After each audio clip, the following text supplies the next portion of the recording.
but I noticed one thing about him. He had the greatest personality. He was a real estate guy in New York. He knew less about rivers and meets and bounds in Russia and the various places he's working on. He knew nothing about it. But I recognized for 20 years, I've been dealing with everybody in New York. I said, Steve has the best personality. I have other guys that are great deal makers, but you have to go into World War III before the deal. We didn't want that.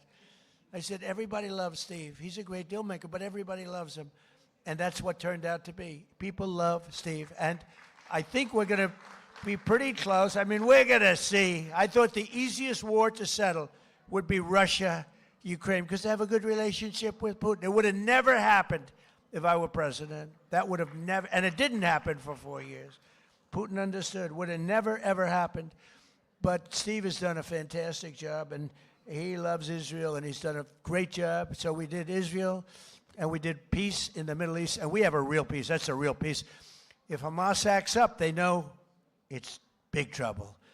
And we have Hezbollah, as you know, in Lebanon, and they're big trouble. But we have peace, and we have many countries that want to go in and take out Hezbollah if it happens, if we want to do it.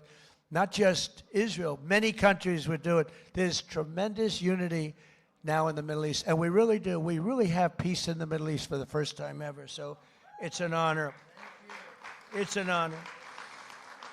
So we did our ceasefire agreement to end the war in Gaza, which everybody said was an impossibility, and we begin the new era of that beautiful peace in a place that nobody thought peace was possible, the Middle East. So congratulations, everybody in this room. Everybody wanted it. But the story of Hanukkah reminds us that light will always prevail over darkness, and faith and triumph over fear. Together, let us honor the eternal flame and the faith that has always protected the Jewish people. You are protected. You are special, special people. You are special people. So I want to thank everybody. I want to wish you all a happy Hanukkah. And you know, this is the first time that I've ever brought up notes to make a speech for. We call them the Christmas dinners. I call them the Christmas Hanukkah dinners, if that's okay. I hope you don't mind. But I call them New Year's dinners too. But I've made about 20 of them so far. I never had any others. So I brought this up. You know why? I've done so much for Israel that I have to read. Look at it. I got like pages. And I don't want to leave anything out. I don't want to leave Golan Heights out. I want to tell you what we did.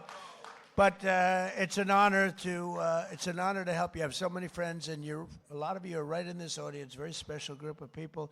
You know, for every time we have one of these parties, we have to turn down 10 people for everyone that makes it. It's the White House. Soon you'll have a ballroom that's so big I can handle. And we just won the case today. Did you know that, Mark? We just won the case. We got sued. We're donating a $400 million ballroom, and we got sued not to build it. For 150 years, they've wanted a ballroom, and we're giving them, myself and donors are giving them, free of charge, for nothing. We're donating a building that's approximately 400 million. I think I'll do it for less, but it's 400. I should do it for less.